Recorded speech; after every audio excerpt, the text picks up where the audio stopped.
নমস্কার, আপনাদের সামনে আমরা ছাদ বাগানেরই ভিডিও নর্মালি আনি, কিন্তু আজকে একটা ইনডোর প্ল্যান্ট নিয়ে একটু চর্চা করব, যেটা সব থেকে সস্তা, সহজেই সবার বাড়িতে কম বেশি থাকে, সেই মানি প্ল্যান্ট নিয়ে আজকে কথা বলবো।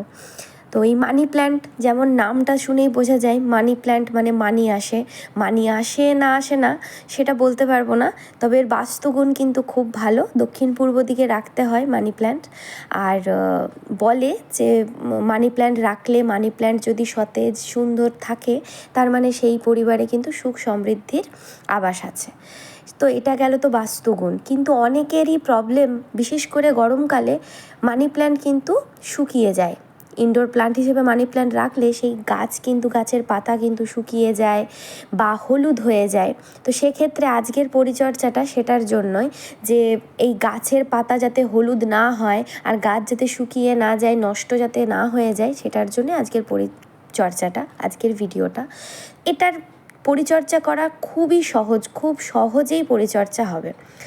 এই যে গাছগুলো দেখছেন, আমাদের বেশিরভাগ গাছ জলের মধ্যেই থাকে। তো একটা ক্লিন একটা জারে জল নিয়ে নেব, বেশ কানায় কানায় পূর্ণ বা একটু কম, একটু জল নিয়ে নেব।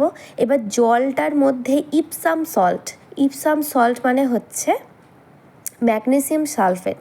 যে কোনো নার্সারিতে গেলেই আপনারা পেয়ে যাবেন, বা অনলাইনেও কিন্তু এটা পাওয়া যায়। ইপসাম সল্ট দিলে কি হবে, জলে দিন বা মাটিতেও যদি রাখেন, সেই গাছটাতেও যদি দেন, সেটাতে কি হবে, ম্যাগনেসিয়ামের যে চাহিদাটা সেটা পূর্ণ হবে। তাহলে কি হবে, ওর পাতাগুলো খুব চকচকে হবে, বড় সুন্দর হবে, আর ফল ফুল আনতেও সাহায্য করে। এখানে যদিও ফল ফুলের ব্যাপারটা ম্যাটার করছে না, কিন্তু এমনি নর্মালি এর গাছের পাতাগুলো খুব সুন্দর করবে, গাছটার পুষ্টিগুণ যোগাবে। এই যে এটা হচ্ছে ইপসাম সল্ট, এরকম বড় বড় চিনির মতো দানা হয়। এটা গেল ইপসাম সল্টের ব্যাপারটা। এরপরে মানি প্ল্যান্টের কথা বলছি। মানি প্ল্যান্ট ইনডোর প্ল্যান্ট, তো এটা রাখলে কিন্তু যেমন বাড়িটা দেখতে সুন্দর লাগে, আবার যদি গাছের পাতাগুলো ধরুন শুকিয়ে যায়, মুমূর্ষু রোগীর মতো হয়ে যায়, তখন আবার দেখতে খারাপ লাগে। তো তার জন্য আরও একটা ব্যাপার আছে, সেটা বলছি পরে।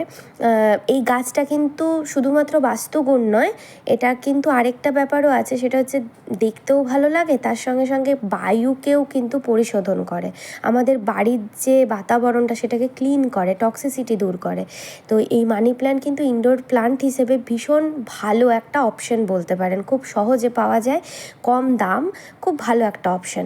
আর একটা জিনিস এই মানি প্ল্যান্টের পরিচর্যার ক্ষেত্রে খুবই গুরুত্বপূর্ণ, সেটা হচ্ছে যখন আপনি 7 দিন ছাড়া কিন্তু জলটা চেঞ্জ করতে হবে। অনেকেই ভুলটা বারে করেন, আমরাও করেছি প্রথম, এখন সেই ভুলটা আর করি না। 7 দিন ছাড়া কিন্তু এই যে পাত্রে জলটা দেখছেন, এই জলটা কিন্তু 7 দিন ছাড়া চেঞ্জ করে নেব। এবারে যখন চেঞ্জ করব জলটা, তখন হাফ চামচ করে কিন্তু ইপসাম সল্ট দিয়ে দেবো, ঠিক আছে? আর যখনই চেঞ্জ করব তখন আবার হাফ চামচ করে, বা হাফ চামচের থেকে একটু বেশি বা কম হলে কোনো অসুবিধা নেই। ইপসাম সল্টটা একটু বেশি পড়ে গেলে বা কম পড়ে গেলে অসুবিধা নেই, তবে দিতে কিন্তু হবে, মাটিতেই হোক বা জলেই হোক।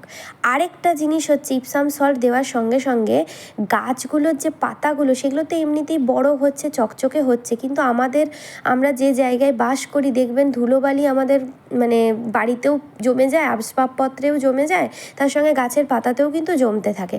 তো আমাদের কিন্তু যখন গাছের পাতাগুলো জলটা চেঞ্জ করছি, তখন কিন্তু গাছের পাতাগুলো একটা রুমাল বা কিছু নরম জাতীয় কিছু কাপড়ের টুকরো ভিজিয়ে একটু পাতাগুলোকে মুছে দেব, তাহলে আরও ভালো হবে।